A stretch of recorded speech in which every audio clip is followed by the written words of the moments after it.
Good morning student, welcome to my class Teacher Education Academy. In today's class we are going to discuss our macro lesson plan of subject physics. Physics को हम science के under में पढ़ते हैं। आज की जो skill है वो है रीइंफोर्समेंट स्किल। इस पर पहले भी मैं प्लान बना चुका हूँ, तो आज हम ये सब्जेक्ट फिजिक्स पर देखते हैं। चलिए स्टार्ट करते हैं।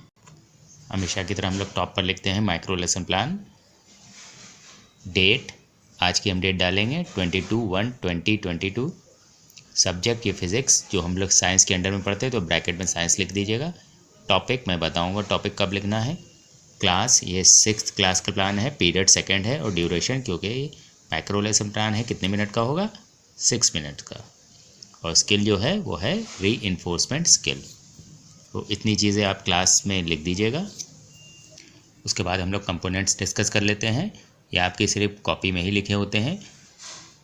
Positive verbal reinforcement, positive non verbal reinforcement, और थर्ड है नेगेटिव वर्बल रीइंफोर्समेंट, फोर्थ है negative non verbal reinforcement, fifth है accepting the advices of the students, और सिक्स्थ है writing correct answer of the students on the black board. ये 6 components हैं जो हम 1 बाय 1 अभी डिस्कस करने जा रहे हैं। ये मेरे चैनल का नाम है, ये आपको नहीं लिखना है, टीचर एजुकेशन एकेडमी, इसको सब्सक्राइब कर लीजिएगा। सबसे पहले आप क्लास में इंट्रोडक्शन दीजिएगा, गुड मॉर्निंग कहिएगा। उसके बाद अपना ब्लैक बोर्ड के ऊपर आप डेट, सब्जेक्ट, टॉपिक इस तरह से लिख दीजिएगा। टॉपिक को खाली छोड़ दीजिएगा। और आपको पता है कि जब स्टेटमेंट ऑफ एम हम बोल देते हैं उसके बाद ही टॉपिक लिखा जाता है। और ये रीइंफोर्समेंट स्किल है, तो हम क्या करेंगे, क्लास में गुड मॉर्निंग कहेंगे, उसके बाद हम अपना टॉपिक बोल देंगे एक स्टेटमेंट ऑफ एम के थ्रू कि student today we are going to discuss about types of objects। अब types of objects बोलकर उसको अंडरलाइन कर दीजिएगा ब्लैक बोर्ड पर, जैसे कि मैंने कॉपी में किया है। फिर आप एक नेक्स्ट पेज पर प्रेजेंटेशन टेबल बनाइएगा, और उसमें हम लोग क्या लिखते हैं, serial number, people teachers activity, people response, और हम लोग यहाँ कंपोनेंट्स जिसके हम लोग सिर्फ नंबर ही लिखते हैं। अब पहले हम लोग समझ लेते हैं रीइंफोर्समेंट स्किल होती क्या है। इसको हिंदी में हम लोग पुनर्बलन कौशल भी कहते हैं। रीइंफोर्समेंट स्किल में हम लोग, जब हमारी जो टीचिंग होती है वो काफ़ी बोरिंग ना हो जाए, इसलिए हम लोग रीइंफोर्समेंट स्किल का यूज़ करते हैं। इसमें हम लोग स्टूडेंट को बीच बीच में कोई रीइंफोर्समेंट देते हैं, जैसे गुड, वेरी गुड, इस तरह की चीज़ें हम लोग बोलते हैं। ये कंपोनेंट्स हैं, अभी हम लोग डिस्कस करेंगे तो पता चल जाएगा आपको रीइंफोर्समेंट होता क्या है। तो अगर आप मोटे मोटे शब्दों में समझेंगे तो स्टूडेंट को बूस्टअप करने के लिए हम लोग रीइंफोर्समेंट स्किल का यूज़ करते हैं, ताकि वो मोटिवेटेड रहें throughout the learning procedure. अब जैसे पहला क्वेश्चन देखते हैं, question number 1, which is the brightest object in the sky. अब स्टूडेंट से रिस्पॉन्स क्या आएगा, क्योंकि बहुत इजी क्वेश्चन है। Sun is the brightest object in the sky, तो हम क्या कहेंगे, गुड। तो हमने इसको ब्रैकेट में ही लिख दिया है ताकि आपको पता चल जाए कि हम कहेंगे क्या। जब जैसी आंसर आएगा हमने इसको रिस्पॉन्स क्या दिया, रीइंफोर्समेंट क्या दिया, गुड।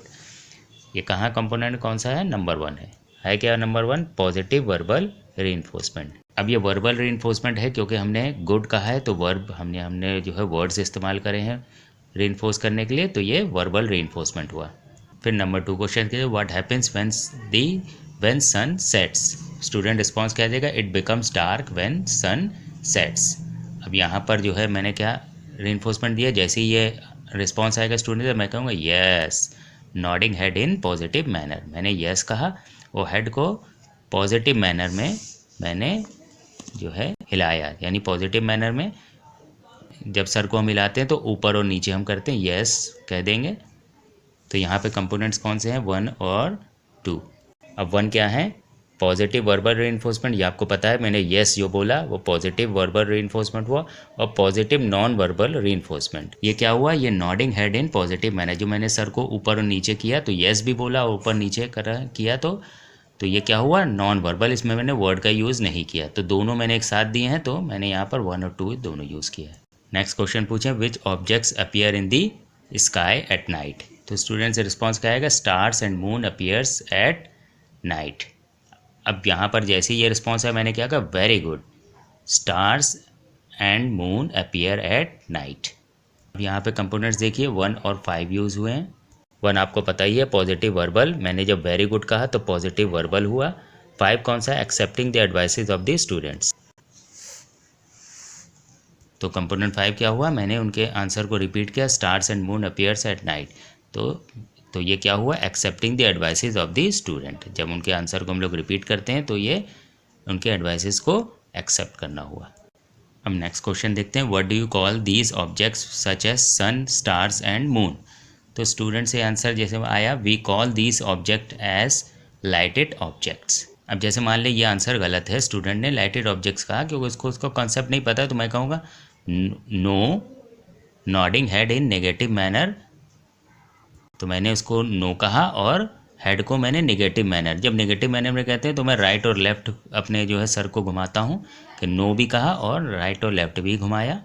तो क्या है, अगर हम देखेंगे 3 है नेगेटिव वर्बल रीइंफोर्समेंट। अब यहाँ पे मैंने जो नो बोला ये वर्बल रीइंफोर्समेंट हुआ और क्या है नेगेटिव नॉन वर्बल रीइंफोर्समेंट। अब मैंने सर को जब राइट और लेफ्ट मैंने किया, देखिए जब ऊपर और नीचे करते हैं तो यस में होता है और राइट और लेफ्ट करते हैं तो वो नेगेटिव नॉन वर्बल रीइंफोर्समेंट हुआ। मैंने इसमें वर्ड का यूज़ नहीं किया है, तो यानी सर है जब नो कहा तो वर्ड भी यूज़ हुआ और राइट और लेफ्ट में भी किया तो वो नॉन वर्बल भी हो गया। तो मैंने दोनों यहाँ पे कंपोनेंट यूज़ किए 3 और 4। अब उसका मैं सही आंसर दे देता हूँ, we call this object as illuminated objects. तो उन ऑब्जेक्ट्स को हम लोग इल्यूमिनेटेड ऑब्जेक्ट्स कहते हैं। ये मैंने आंसर भी दे दिया क्लास में। याद रखिएगा हम लोग जो है नेगेटिव जो है वर्बल या नॉन वर्बल रीइंफोर्समेंट का यूज़ बहुत ही कम करते हैं क्लास में। कोशिश करिए ना ही करिए आप, ज़्यादातर पॉजिटिव ही हम लोग यूज़ करते हैं। अब लास्ट क्वेश्चन पूछे हैं, जैसे मैंने कहा इल्यूमिनेटेड ऑब्जेक्ट्स के बारे में मैंने उनको बता दिया, तो which illuminated objects do you see at home. तो मैंने क्वेश्चन का which illuminated objects do you see at home, student से आंसर क्या आएगा। जैसे घर में हम कौन कौन से इल्यूमिनेटेड ऑब्जेक्ट्स देखते हैं, उनको कॉन्सेप्ट पता चल गया है। तो bulb, tubelights, CFL, candle etcetera. तो मैं क्या कहूँगा इस पर, एक्सलेंट। और फिर writing response of the students on the black board. अब यहाँ पे कंपोनेंट्स कौन से हैं, 1 और 6। मैंने जो 1 और 6 यूज़ किया, 1 पॉजिटिव वर्बल, एक्सलेंट जो कहा पॉजिटिव वर्बल हुआ, और 6 कौन सा, writing correct answer of the students on the black board. अब देखिए मैंने 6 जो बोला है तो मैंने उनके आंसर को, जो bulb, tube lights, CFL, candle, और भी स्टूडेंट कुछ बोल सकते हैं, तो मैंने उन सब को जो है मैंने क्या किया है, मैंने उनको ब्लैक बोर्ड पर लिख दिया है। तो ये मैंने जो है 6 कंपोनेंट्स यूज़ कर ली। अब इसको हम फ्लुएंसी में देख लेते हैं किस तरह से हम क्लास में इसको परफॉर्म करते हैं, क्योंकि ये मोटिवेशनल है। स्टूडेंट को रीइंफोर्समेंट हम देते हैं मोटिवेट करने के लिए ताकि बोरिंग ना हो। जैसे हमने पहला question, which is the brightest object in the sky, student से रिस्पॉन्स जैसे ही आएगा, sun is the brightest object in the sky, हम कहेंगे good. What happens when the sun sets, it becomes dark when the sun sets, yes, nodding head in positive manner मैंने किया। फिर which objects appear in the sky at night, stars and moon appears at night, कहूँगा very good, stars and moon appear at night. What do you call these objects such as sun, stars and moon? We call these objects as lighted objects. जैसे ये गलत है तो मैं कहूँ no, nodding head in negative manner। अब सही answer देंगे, we call these objects as illuminated objects. Which illuminated objects do you see at home? Bulbs, tube lights, CFL, candles, etc. Excellent। और उनके आंसर को मैं बोर्ड पे लिख दूंगा। तो ये आपका रीइंफोर्समेंट स्किल यहाँ पर पूरा होता है। फिर उसके बाद हम क्या करते हैं, अपनी कॉपी पर ऑब्जर्वेशन टेबल बना देते हैं। उसमें आपको हमेशा की तरह याद होगा serial number, components, rating scale, frequency हम लोग लिखते हैं। उसमें 1 से 6 तक के इसमें कंपोनेंट्स थे, तो मैंने एज सच उसको कॉपी कर देते हैं, उसको रेटिंग दे देते हैं 5 4 3 2 1 हर कंपोनेंट्स को। आपको कुछ नहीं करना है, आपके सुपरवाइज़र इसको मार्किंग देंगे। अगर वो 5 देते हैं तो उसको राउंड ऑफ कर देंगे, गोला बना देंगे उस पर। तो 5 का दिया तो वेरी गुड, 4 मीन्स गुड, 3 देंगे तो सेटिस्फैक्ट्री, और 2 नॉट सेटिस्फैक्ट्री, और 1 देंगे तो पुअर हो जाएगा। हर जो है आपको कंपोनेंट्स पे वो रेटिंग देते हैं। फिर इसके बाद सजेशन फॉर इम्प्रूवमेंट, जो भी इम्प्रूवमेंट के लिए सजेशंस होंगे वो यहाँ पे लिख देंगे, और फिर अपनी सुपरवाइजर सिग्नेचर करते हैं, और आपका यहाँ पर माइक्रो लेसन प्लान की ये स्किल पूरी हो जाती है। तो आई होप आपको समझ में आया होगा। तो आज के क्लास के लिए बस इतना ही रखते हैं। Thank you very much.